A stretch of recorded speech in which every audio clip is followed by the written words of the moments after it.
Welcome to this Gŵyl Crime Cymru Festival event, and welcome to Aberystwyth.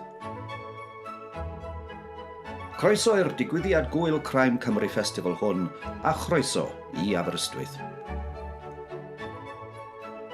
Aberystwyth, the cultural capital of Wales, home to Aberystwyth University and the National Library of Wales, once home to Welsh princes. The Bearets of Wales is the jewel in the crown of Cardigan Bay's stunning coastline and home to hugely successful TV drama Hinterland.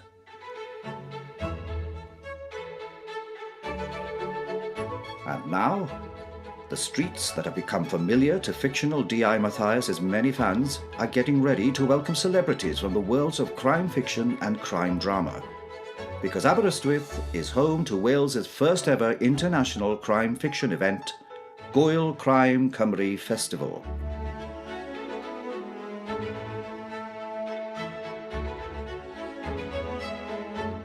During the early May Bank Holiday weekend of 2022, Aber, as the town is affectionately known, will play host to a multitude of events that will offer something for every fan of crime fiction and drama. Internationally successful authors will entertain and meet readers in historic buildings. Pub quizzes will bring together authors and readers. Writing workshops, meet the agent sessions, and informal readings will help encourage and develop new writing talent. And in sparkling celebration of new Welsh talent, a champagne reception for Crime Cymru's first crime novel competition winners.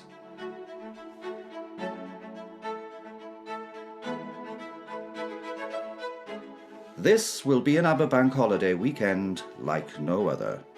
So, come for the crime fiction and take Cymru home in your hearts. Rydym yn edrych ymlaen yn fawr iawn at eich croesawu I Aberystwyth ac I Geredigion.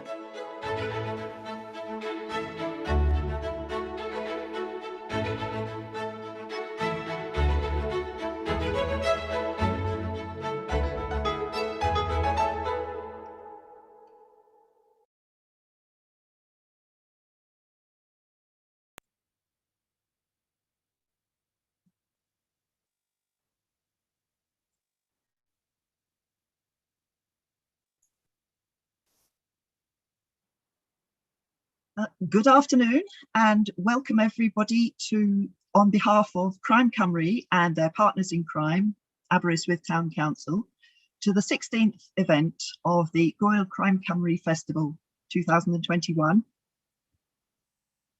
where we will be talking about all things ghastly, grisly, ghostly and Gothic.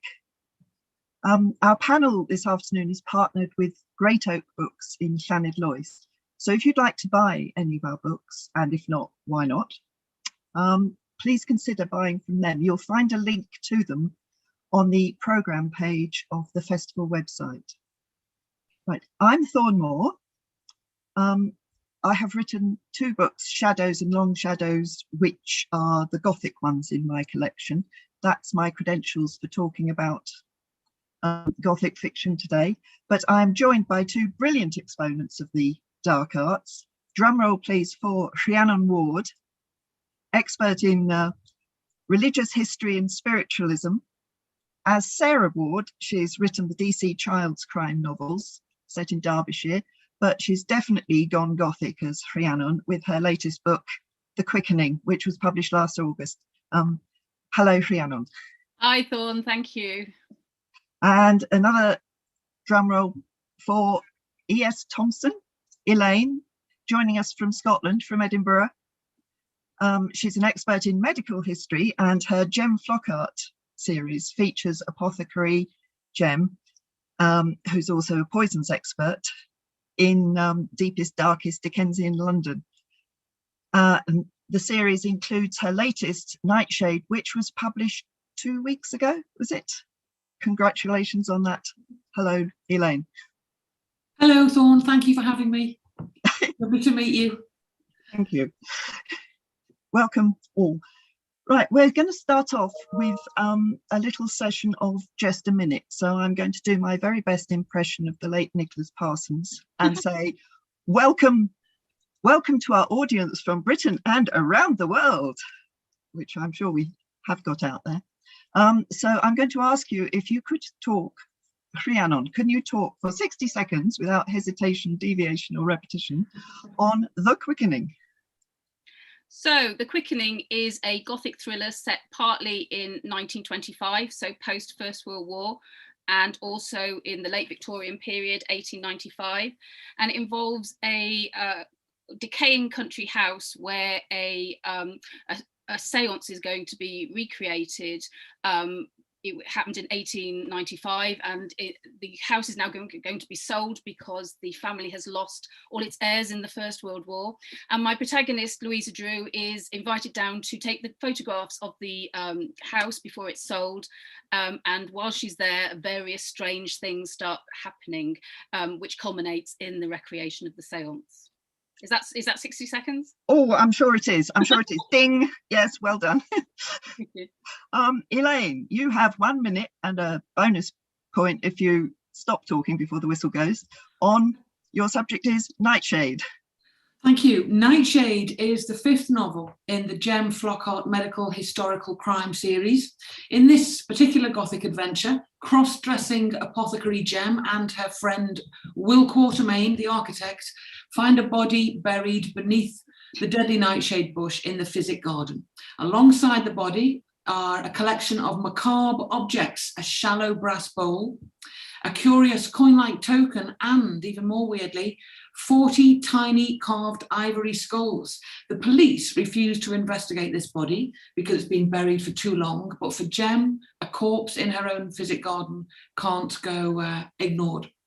Once the bones are exhumed, this is when the murders begin. Each body is found with its jaw broken wide and its mouth stuffed with the berries of the deadly nightshade.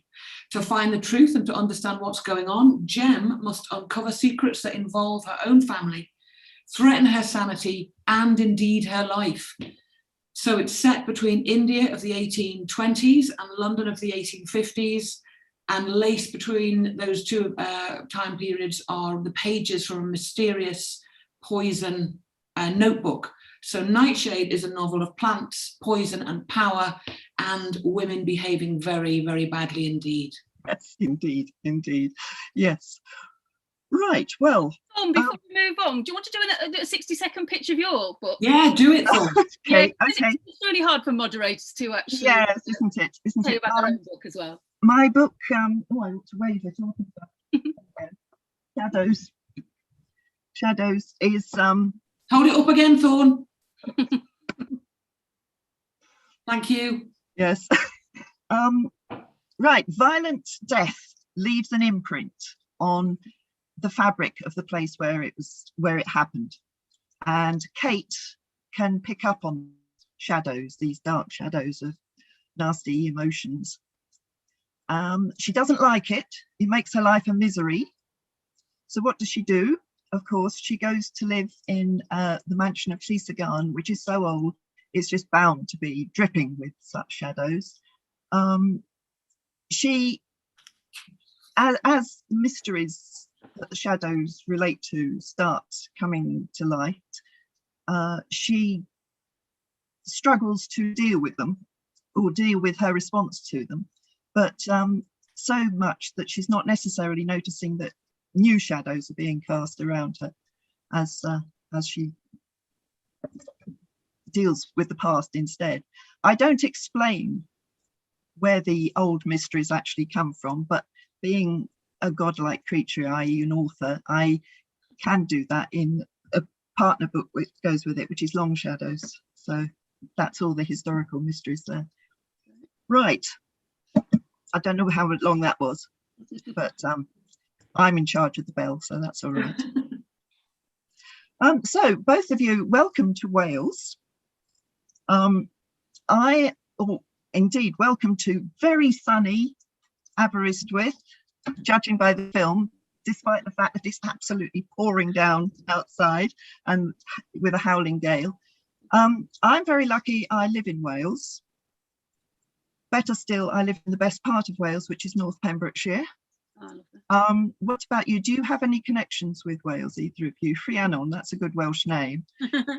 Yeah, so my parents are Welsh, and I lived in Wales until I was about 8. So I lived first in Neath and then in Cardiff, and all my relatives are still there basically. So mainly Cardiff and around the Llandilo area.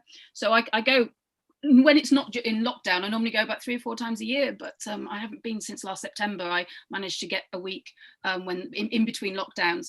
My mother was a Welsh speaker, and she grew up inside the Welsh Folk Museum in St Fagans. So she grew Wonderful. up.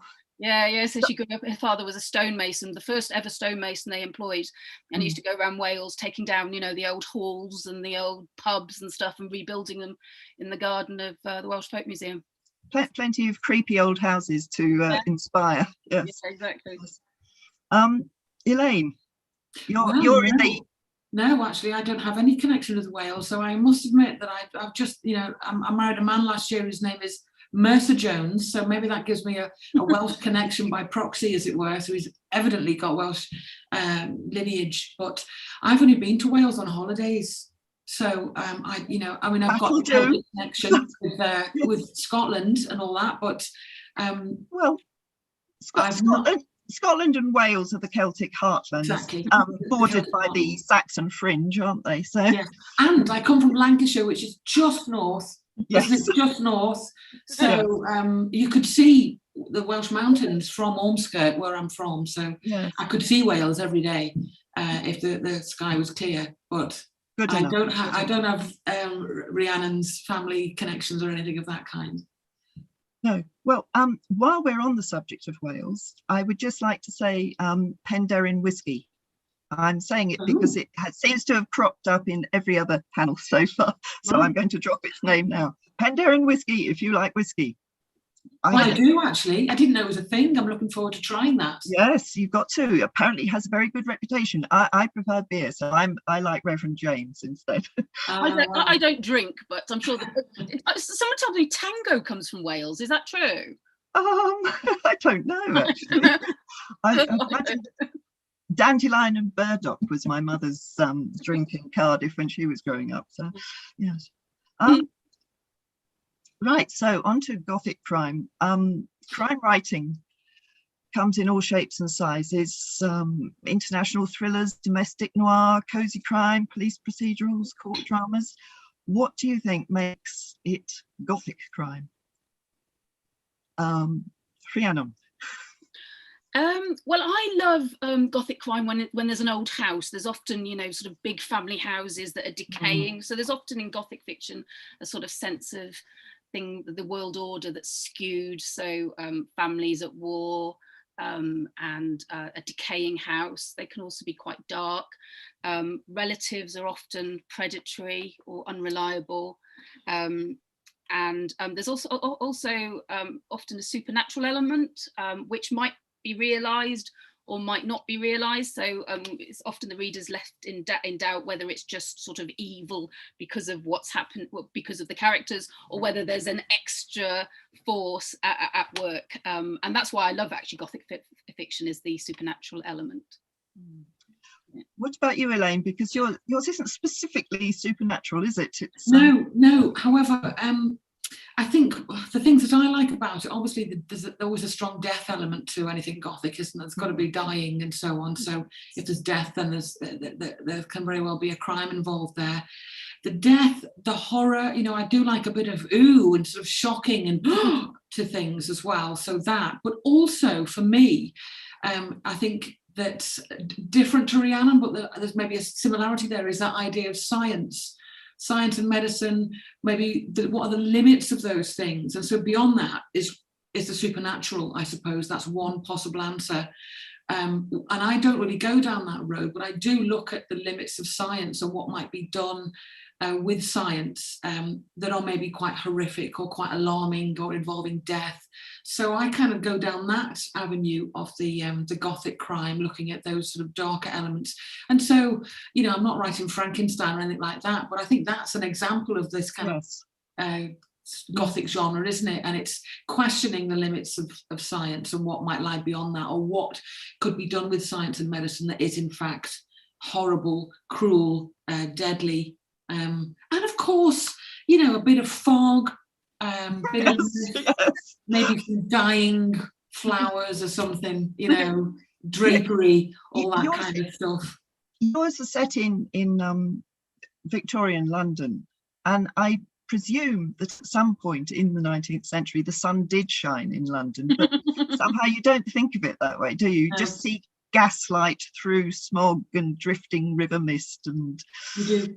Dark and I thought, I mean, one of the things I'd done to try and alleviate this terrible blanket of all smothering fog and glowing lights and stuff is to have the physic garden and the apothecary, and they both kind of represent nature. There's more nature, and there's a bit more air, and there's often beautiful smells and lovely flowers. So to give you the reader a break from this unremitting darkness. Well, in Nightshade, you do move it to a much sunnier place than London as well. I do, yeah, but most of the action is in grimy London. Yes, I take you to India now, and I hope that gives a bit of lightness as well, and hopefully a bit menacing, because I'm trying to be menacing. But do you know what? That's interesting, Thorne, because I'm not sure I managed to be Gothic in India. And why is that? I don't know. I think the heat's quite Gothic, actually. I lived in Athens for 5 years, and the extreme beating down of the sun, Mediterranean, always felt quite Gothic to me, even though, you know, it's complete opposite of what you get in traditional Gothic. Are you a big fan of Dickens, Elaine? Because the London news sort of you present often feels quite Dickensian, really. Well, I do. I find Dickens a bit weighty and a bit wordy, but there's some of them really, like Bleak House and Oliver Twist.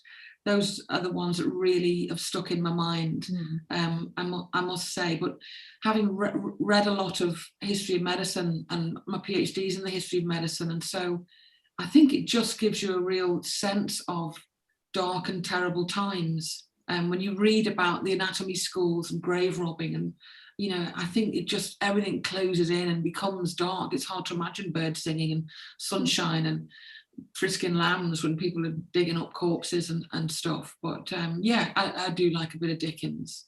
Can I ask you, Thorne, can we ask you that question? What's Gothic about your work? Well, I think there should be a sense of what makes it Gothic is a sense of horror rather than a sense of terror, in that terror makes you want to run away screaming, and horror just raises the hairs on the back of your neck and gives you a shiver down your spine. If there's something at work that's not normal human responses, I mean, when murders happen, they're usually because of fairly normal human emotions, aren't they? Hatred, lust, anger, greed. But you feel that there's something else, maybe insanity or an inhuman agency at work somewhere in it. Yes, I like a bit of insanity. Yes, yes. In my fiction. Yes. I have to ask this. I'm going to slip this question in. You've both written based on your own expertise, medicine on one side, spiritualism and religious history on the other.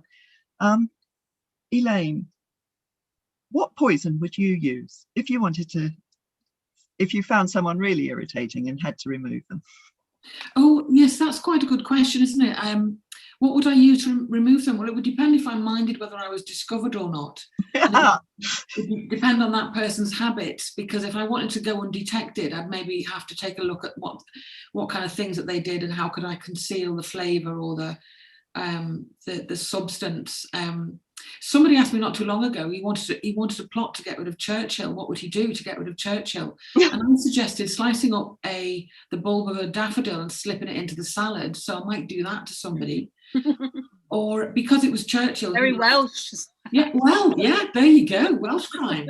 Because it was Churchill who liked whiskey and tobacco, I said you could get some nicotine by steeping fag ends or tobacco and distill that to a nasty essence, slip it in his whiskey. So A, he wouldn't taste it, and B, everyone would think he just died because he smoked so much anyway, you probably wouldn't notice. Yeah, that's true. So I think I'd have to know someone's habits and what they did to try and decide what, and I wouldn't want them to suffer unduly, I think. So And a lot of I don't poisons, they can be a bit lingery.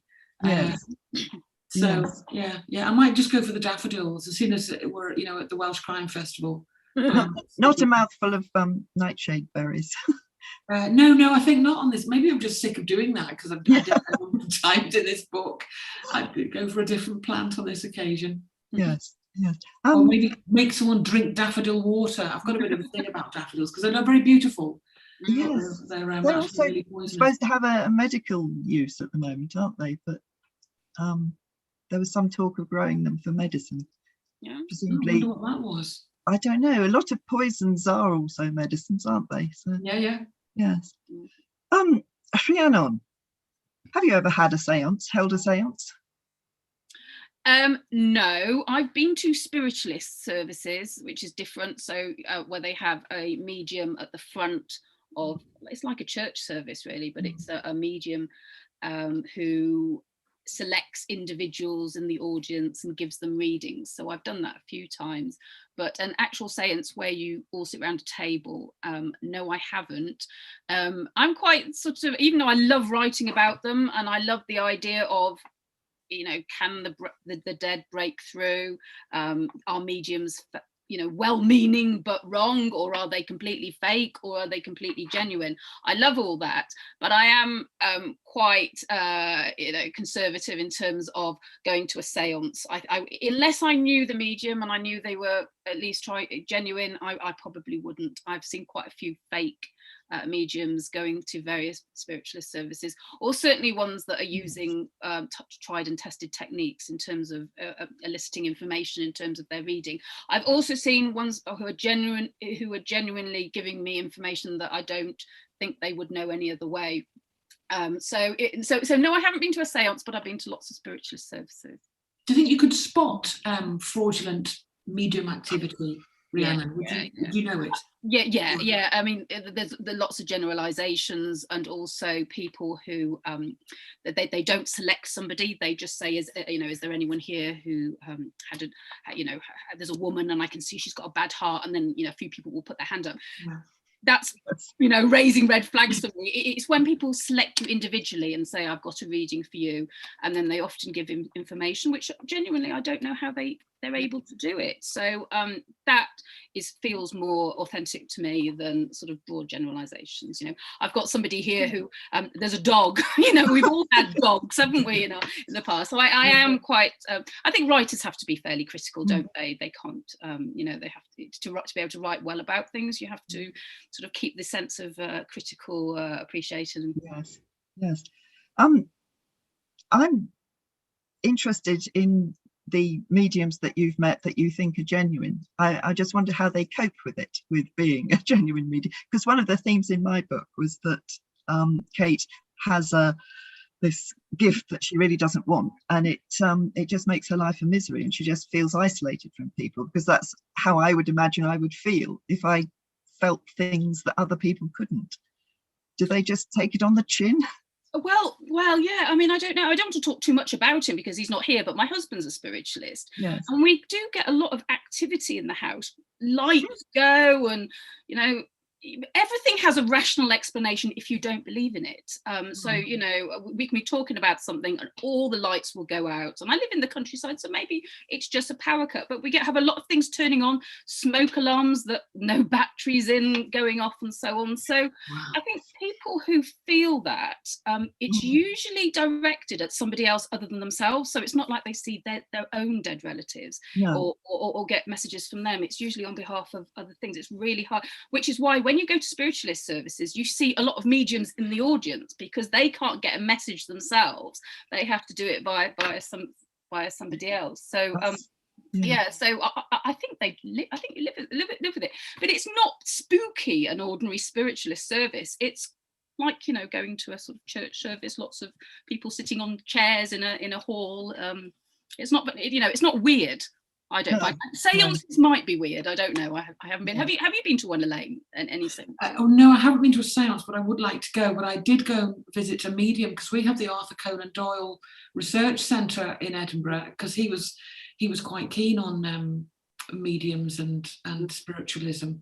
And so I went there and they had an open day, and I just went to see somebody. You could have a brief reading for 20 quid. So I went in and tried that, and he touched my house keys and told me some things that I don't know how he could have known otherwise, that I had 2 sisters, one of them was in Australia, and I'd done a really bad tax return. Financial advice from beyond the grave. And it was actually true. I had done a really bad tax return. If anyone's here from the Inland Revenue, I did a good one the following year and I've rectified the issue. But it was a bit interesting because I was thinking about it. It had been on my mind a bit that, I didn't been a bit, I wasn't sure that some of the figures I put in. Well, how would he know that? And if he had guessed it, it just seems a bit random. So I was quite taken aback by the precision of some of the things this chap said to me. But what does interest me, Rhiannon, and maybe you know the answer to this, is that it's my impression that spiritualism kind of became much more mainstream and more widely known after World War I and in that early 20th century period, in the Conan Doyle era. Well, it must have been around for a long time. So it has this longer history of people being able to be in touch with spirits and the dead? Yeah, I think it had a sort of revival after the First World War. So it was really popular in the late Victorian period after the Fox sisters came over from the States, and there were lots and lots of readings and so on. And then it had a sort of a bit of a dip. And then post First World War, where of course a lot of men died on the battlefield, no body, and people wanted to get back in touch. But by the late 1920s, when I'm writing about In the Quickening, Arthur Conan Doyle, he'd come under a lot of criticism for his beliefs in spiritualism. It really damaged his reputation. Now we know Conan Doyle, of course, as Sherlock Holmes and so on. But he believed, for example, in the Cottingley fairies, where the little girls cut out the fairies and put them on sticks, and he was a total believer in that. So it was quite an interesting sort of, the way it revived, but nevertheless it wasn't quite, traditional anymore. Thorne, have you been to a séance at all? Not since I was at school and we had a glass on a table and we all put our fingers on it. That doesn't really count as a séance, does it? No, I haven't. Would you like to? I don't think I would, because I would be too negative about it. I would be looking for scientific explanations of everything, and you probably, as you say, you probably have to believe in order to really get involved with it. I think my negative responses would put everybody off. Yes. So you don't have the supernatural in Nightshade, Elaine, but you do have people who believe things about themselves that are I'm thinking of the main baddie in it, if you can call. Oh yes, the main baddie. But I also have somebody who is training to be a medium in Nightshade as well. Makes a brief appearance. Yes. Implies that it's all, anyone can do it as long as you can make up a few stories. But yes, the main baddie, Bathsheba Wilde, she's sort of meant to be a mixture of she's half Indian, she's Anglo-Indian, so she's half Indian and half English. Her father a kind of nabob, so a man of great money who's ravaged India for all it's worth, and has this sort of half-caste daughter, as they'd call it in those days. And I tried to make her quite an interesting character who has this, sort of self-belief that she's descended from Indian princesses, and sort of has special powers if she takes the right kind of drugs, for want of a better word, takes the right kind of drugs.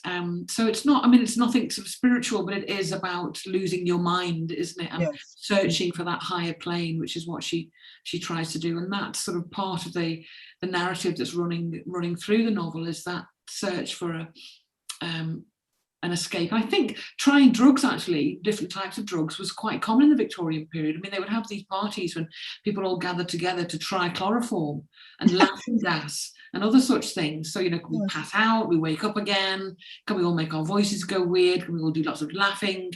And opium, obviously, so nothing being regulated, really. Laudanum freely available to just about anybody. So it's quite interesting to think that there was this sort of free-for-all with regard to drugs, and I kind of wove that in a little bit into the story. Again, I guess that's quite a Gothic thing, really, to have that kind of that fantasy world. Yes, it's even if there isn't supernatural, there's what characters believe that's or what you're inviting the reader to believe, whether or not it turns out to be true or not. Have you ever fancied trying one of the drugs, Elaine? Because when I had laudanum in my book, and I really wanted to try it out, but I have no idea. You know, you probably can't get it anymore. But it's just one of those things. I'd love to know what it tasted like, because there's only so much you can do on research on the internet, isn't it? Really, it's true, actually. And I think, well, you probably have to take a bit of heroin these days if you want to see what it was like. But you know, I did look up the recipe for laudanum, and they would make it tasty with certain spices, so that it would have this kind of warm flavouring to it. You know, unfortunately, if I'd known you were going to ask me, I would have kind of made a few to try and remind myself what that was, but what the recipe was. But it was to give it this sort of spicy flavour to it. I don't mean spicy as in chili powder, but in a kind of warm, cinnamony kind of taste. I think that was involved in it. So I think it tasted quite nice. I have been tempted to try a bit of nightshade. And when I was out and about on a walk, and I came across some in the dunes of East Lothian, and I saw the berries, and I thought I could just give one a little lick, just a little, just to see what would happen. But because you don't know the dose, you've no idea what would happen. You'd just be mad to, wouldn't you? So, and definitely wouldn't want to take a little sip of some water that had put some daffodils in, or any of that kind of nibble on a yewberry, because I am tempted, but not. I'm also sensible and realise it's not that's taking your research a bit too far. I don't want to live a failure. So try it on someone else. That's much better. Yeah, just go for prison instead. Yes. My book is contemporary, but it's well bedded in the past. Both of you have set your books in the past, and also within both of them, within Nightshade and within The Quickening, you've referred back to an even further past, a mystery back in the past. Do you think the past, we just see it as sinister somehow? Do you think that's an essential part of Gothic fiction, that there's this sort of shadow of the past looming over you? I don't know, really.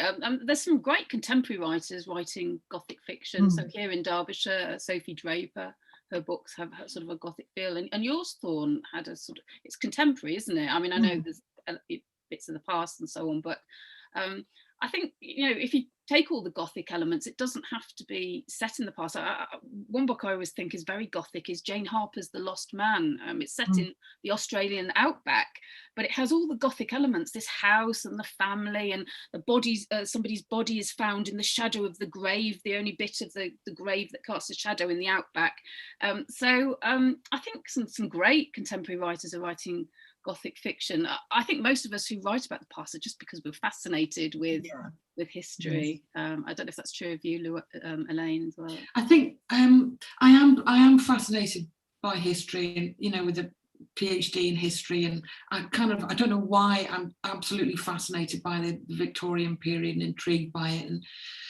And I think the point you made, Thorne, about, does the past cast this sort of dark shadow? And I think in the novels that I've written, that I often have, although they're set in the past, they have another past element to it, or what terrible crimes have been revisited, or what are the consequences of those past actions. So I do have a lot of that in there. The stuff that I write personally. So I think, I have that double focus on historical happenings, but I find the past also in some ways quite reassuring, because the future is rather alarming. Where on earth are we heading to? So we know the past, and we can reinterpret that and look at it again. But at the end of the day, it does have a reassuring element to it, I suppose, which I think, I find quite reassuring in our postmodern, what on earth direction, confusion, chaos times that we live in. Yes. So it can be reassuring in that sense. Yes, that's true. We all include houses in our fiction. Do you think a dark, decaying, derelict house is I mean, does it inspire the story, or is it a metaphor, if you like, for the Gothic in it? I mean, you can't really, can you have a Gothic fiction set in a new build wimpy house or something? You could certainly have a ghost story, couldn't you, in a wimpy house? I don't know how Gothic it would end up. I don't know. I just really wanted to write a house-based book. So my contemporary crime novels had been set in the Peak District where I live, and they in a town. So, you know, there were sort of multi-locations in terms of my story. Whereas for The Quickening, I just reduced everything down to a house. So Yes. everything that goes on there is related to the people in that house. So there's no real external influence of the crime. Again, it's like this sort of locked room mystery in terms of it's somebody in the house that has committed the crime. And it was really liberating, really, in one way, because the characters couldn't go anywhere else. They had to stay in the house. There's a snowstorm, so going back to the bad weather, so they physically can't go anywhere. And it allowed me just to focus on character, and the plot had to fit, you know, what could happen within the house. And for my next book, so I've got another book, Rhiannon Ward book, Gothic, but it's completely different. So it's between Bristol and Nottingham, so completely different. And I really enjoyed sort of the focus on the house, really. Yes. I think for me, that having an institution of some kind, because I've done the decaying hospital, the asylum, the creaking hospital ship, the surgery school, you know, and this one, Nightshade, is the only one that doesn't actually have an institutional medical institution focus. And I try and take a different aspect of the history of medicine every time I write one of these novels, because I think there's so much in the 19th century history of medicine that I can talk about and almost compartmentalize, that I've quite enjoyed doing that, giving people a different bit of history. But it has fitted naturally with an institution, but that's because I'm looking at the history of medicine. Well, in Nightshade, it's more about the poisons. However, I have the horrible house where some people live, and where the evil genius Bathsheba Wilde lives. It's another big house. So it is quite hard to get away from these dwellings that are, you know, what's going on in them, with the various rooms and corridors and windows, blank windows. You know, I think that is, for me, that adds to this, definitely to this Gothic flavour of the creep. I suppose it's a trope, isn't it? That's the word people use to describe a thing, and I quite like a trope. And I think people who read that kind of thing, they don't mind that. I think they like the house, the isolated house. You know, the way you've addressed it in The Quickening. You know, that isolation and everything happening in that one dark place. We don't want to go to town. We want to stay there. Yeah, exactly. So you've gone right out into the wilds of Islington. I have, yes. But the city's like a nasty saw that's creeping over the fields to gather the house. But the house, you know, is this sort of megalith that's outside. But it's not the main feature. It's just a place that's visited on a few occasions. Yes, yeah. And you know, I've got all these other places because it's more about the poison, but you don't get much more Gothic in terms of poison than Deadly Nightshade, do you? No. Of all of them. And even the book that the novel that they did, they gave it this lovely nightshadey kind of cover. So even the cover, the colour of the novel is, to me, the most Gothic of all the colours that the publisher's done for me. Very good, very good. Is your house, Thorne, based on a real house? Because it's got a very strong personality in its own right, hasn't it? It's not specifically, but I am surrounded here by old mansions that have fallen into decay and have been trying to be resurrected for various purposes as hotels or nursing homes or something. And these have inspired you to... I am, well, one of the things that that inspired me was the fact that I live in it's a Victorian farm cottage, 2 up, 2 down. It was originally, been expanded a bit, but when I checked the history of the village, I discovered that it's actually a medieval manor house. somewhere under here. And back in 1612, there was a George Owen who wrote about Pembrokeshire back then, and he refers to it being quite a grand house. And I'm thinking, all these changes that have happened here, you can sort of plot them, and you think, how many people have lived here? How many people have died here? How many people have been born here? What sort of things have happened over the centuries? That always appeals to me about houses, how they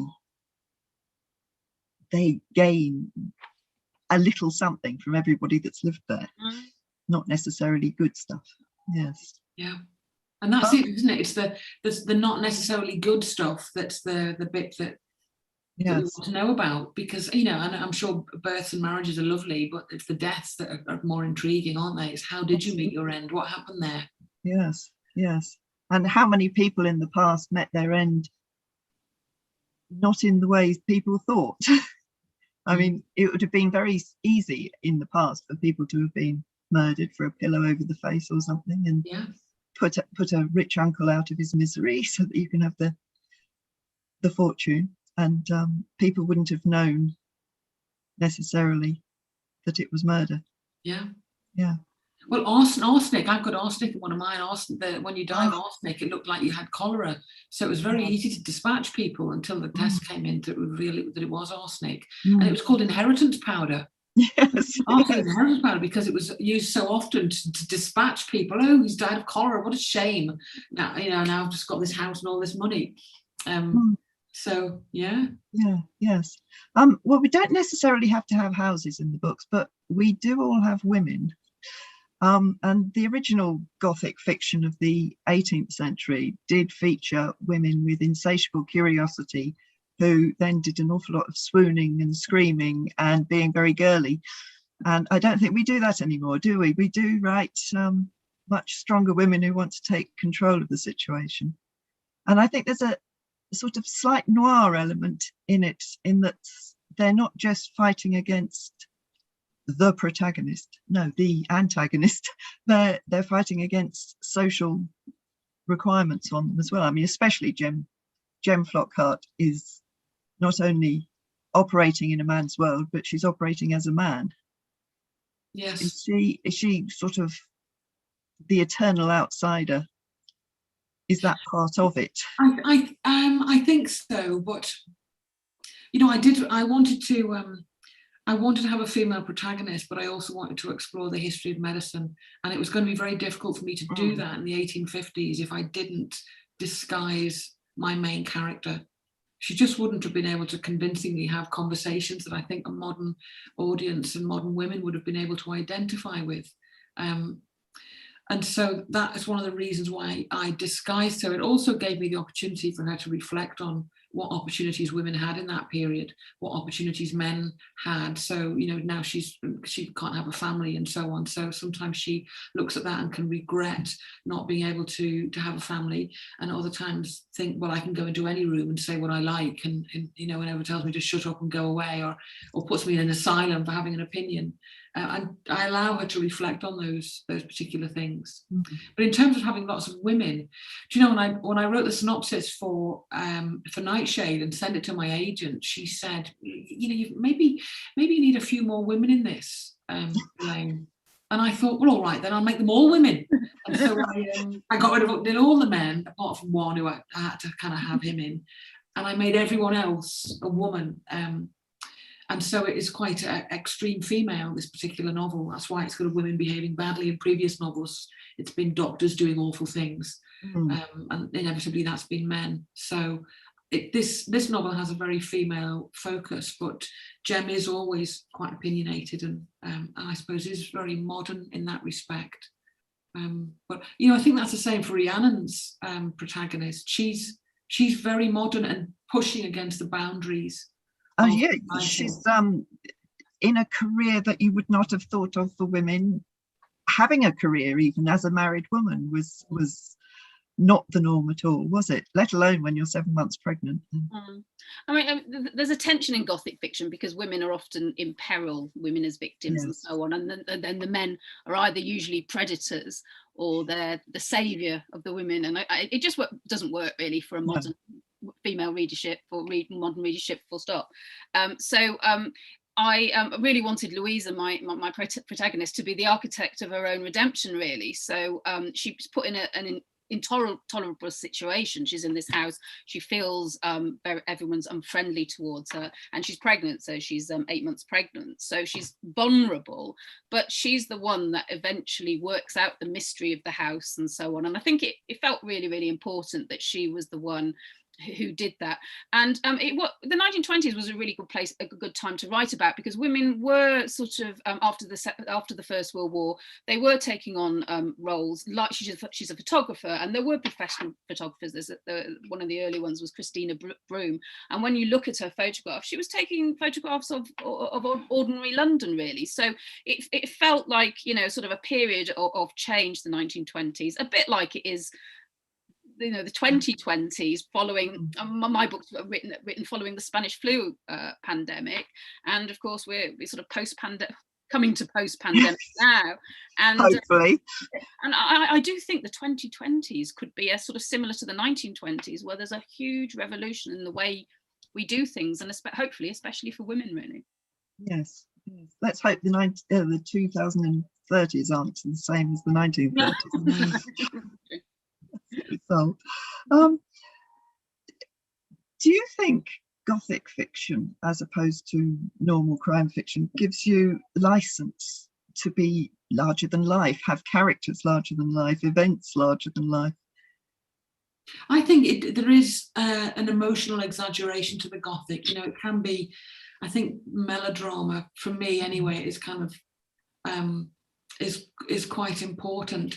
And you know, in some ways, although I try to be true to history and all of that kind of stuff, and I've done all my research, and it's important to me as a historian of medicine to get that information in, I can't help but exaggerate it a little bit, and sometimes almost for comedic effect, because I think that there is that tension between being serious and horrifying and it being slightly amusing. It's quite easy to tip it over, and I've got characters like Mrs. Rosebrucker and her awful sister Mrs. Lovibond in the novel, and I kind of give you a bit of comic relief with these extreme grotesques in this terrible bawdy house, and it is quite melodramatic. So I think there is room for that these exaggerated emotional elements, whether they're humour, whether they're horror.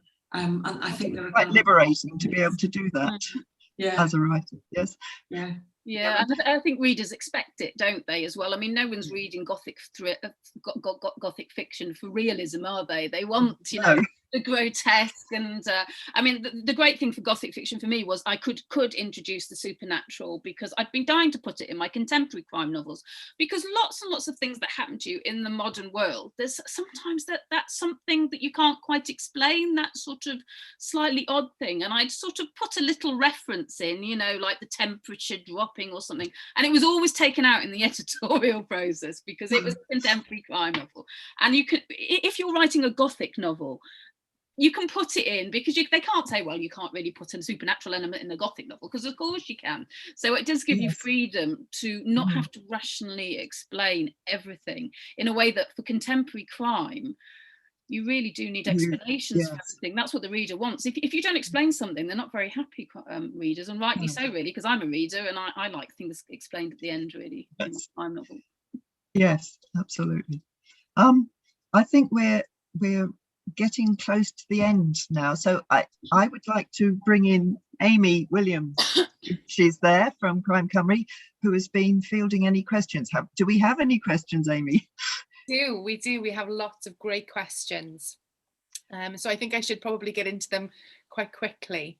The first question that we have is from Asim, and they would like to know, what is your favourite thing about writing? Should we start with you, Rhiannon?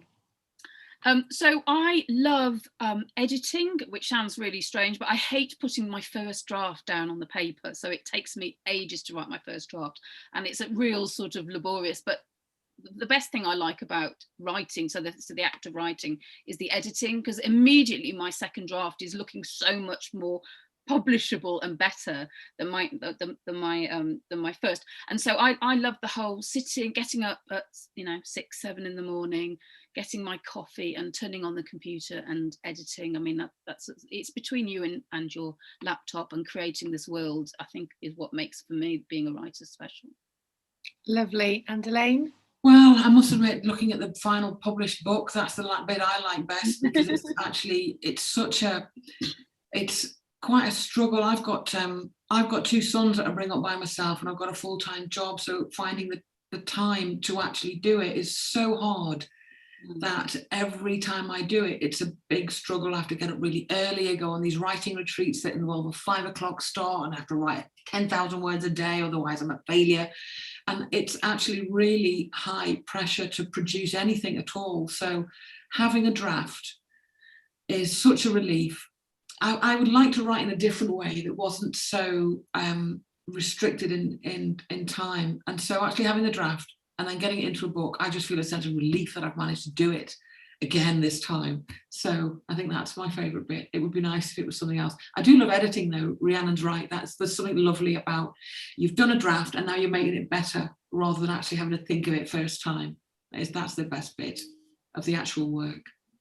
Fantastic. The next question that we have is for you, Rhiannon, and it asks, will you continue to write the child series, or are you focusing more now on your Gothic novels? So my next book is a Rhiannon Ward book that's out in September, called The Shadowing. So my next one is Gothic, and then after that, I don't really know. I think I'd quite like to write a contemporary crime novel again. So that would be my focus. It probably won't be a DC Charles novel, because they worked as a quartet, so they were set from spring until the autumn, around the seasons in Derbyshire. Not to say I would never write one again, because that's not the case, but I think I would like to write a contemporary standalone crime novel next. Fantastic.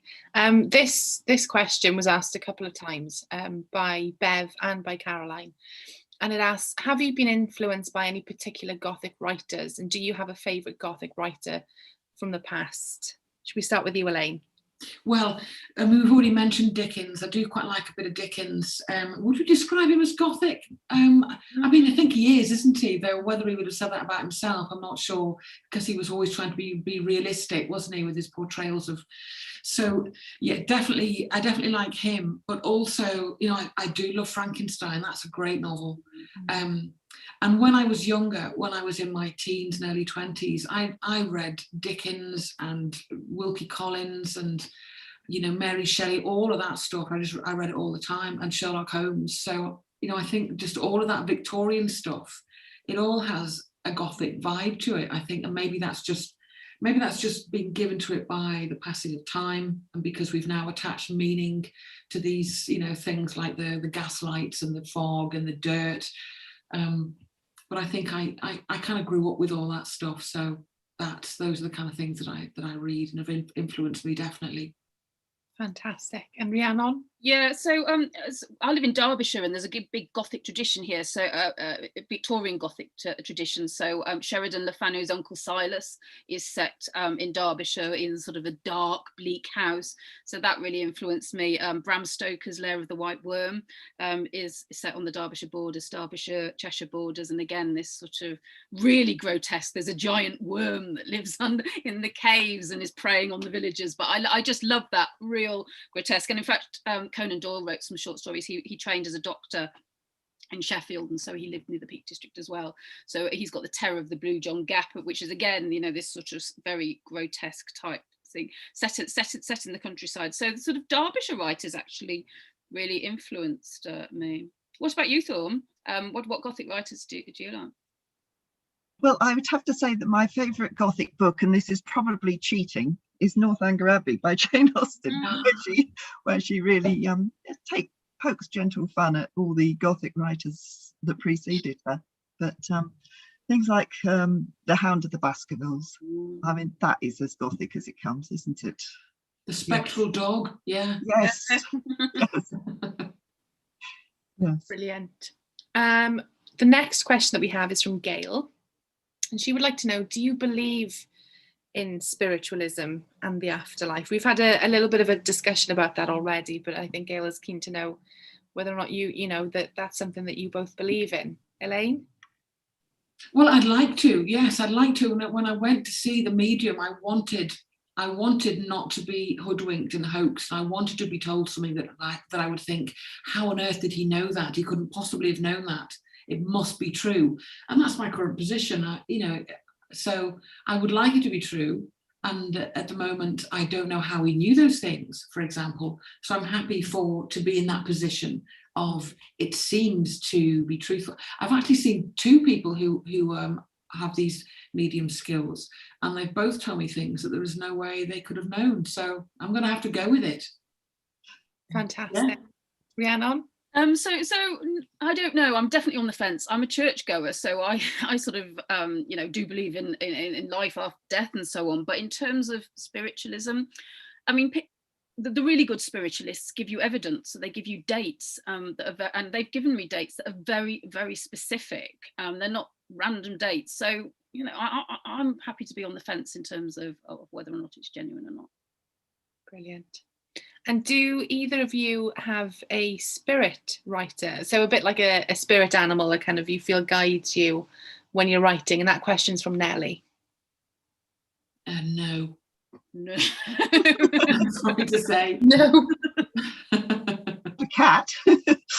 Yeah, I have my cat, who was my muse. She used to sit on the chair next to me. Died in the summer, and I do miss my muse. So I do often think she's still sitting next to me, sort of fast asleep. But no, not somebody else writing. Yeah, it's funny, isn't it? Because as writers, I don't know if you get this, Thorne and Elaine, but they often say, oh, the character took over and it was always almost writing itself. That never happens to me. It's always my hard work that gets, my characters doing it. So if I have a spirit writer, that they're not very good because they're not helping me write my novels. Crikey. The next question that we have is from Caroline. And she would like to know, do you think that women are especially well adapted to write crime? Well adapted in the sense that more bad things are more likely to happen to women than happen to men. I mean, that was the question. So potentially that's what Caroline meant. Yeah. I don't know. I mean, it often comes up that in crime writing festivals and so on, that there are an awful lot of women writing these things, as if we expect. Are we maybe more devious? I'm not sure. What more well equipped. So I don't know. There are a lot of women crime writers, and often women crime writers writing about horrible things. And it has to be said, which is a discussion for maybe another time, but terrible things happening to women in crime, and this seems to be a really common feature, and women writing crime will also do horrible things to women in crime, because this seems to be normal and accepted that bad stuff and nasty things happen to women more than men. And I think maybe that's maybe a subject for a different time, but it's certainly an interesting point, the relationship between women and crime and women writers and crime and so on, because it's nearly always terrible things happening to women. I've done it myself. You look at all my novels, it's dead women who are drowned, women who are being poisoned and so on. Why am I doing that? I'm a woman. Why am I poisoning women? I poisoned some men as well, just to be clear, but I think that's a conversation that we can have in Aberystwyth next year. So yeah, that would be a question there. Discussion, absolutely. What about you, Rhiannon? Do you think that women are particularly well adapted to write crime? Do you know what? I've been asked this question before, and I never know how to answer, because first of all, there's some really good male crime writers, and I don't like to put sort of stereotypes on women in terms of what they're writing, why they're writing, their motivations. I mean, from a sort of personal point of view, I didn't start writing till I was in my 40s, and before then I worked in housing. I was in public policy and housing, and that was quite male dominated. So it was really great to sort of join an industry where all the really great writers, Agatha Christie, the right through to the modern era, P.D. James, and up to contemporary, were women. So it was great to join a sort of profession that had that. But I don't know. I know that predominantly our readership is, I don't know if Elaine and Thorne know who reads their books, but certainly for mine, it's predominantly a female readership. Yeah. And so I guess women are very good at writing for their own readership, which could be one of the reasons. That's a very interesting way of looking at it. And I think you're absolutely right. I mean, I'm a big reader, you can tell by the shelves, and a lot of my reader friends who are crime obsessive are also women. So maybe, yeah, we can have that conversation in Aberystwyth next year. Well, I think, just to chip in a bit there, that I think maybe it gives women a safe space to consider some of these things, because society is quite violent, quite misogynistic in so many ways. And I don't know, there's something about being a woman and being able to read about those things, and without it actually being threatening to you. I don't know. Again, I think it's quite a big subject. And an interesting one. A safe place to explore those kinds of things. Yeah, absolutely. The next question that we have is from Dorothy, and she says that Gothic novels that she has read have a very strong sensory vibe. And she was wondering whether certain sounds, tunes or songs spark your imagination. Should we start with you, Rhiannon? So, not really, because I write to white noise. I put my headphones on and I get the sort of room sound out, and then it's just the noise that's made by putting headphones on without any sound is what I write to. So no, not really. I do have Spotify, and occasionally if I'm trying to write something, I will and it's completely different. So say it's a sunny day and I want to write something about a storm, I'll try and find a piece of music. Generally not particularly in terms of my writing. Okay, Elaine? Well, I don't use music to evoke any sensory response, but rather like Rhiannon, which I use it just to obliterate the troublesome noise around me. And again, because every second counts with me, and it's never, any minute now my sons are going to burst in and say, "What's for tea?" and then it's all over for me or whatever. So I've got Max Richter's Sleep, which is 8 hours of really gentle, the same kind of, I don't know if anybody's heard it. It's very beautiful, but it's very repetitive.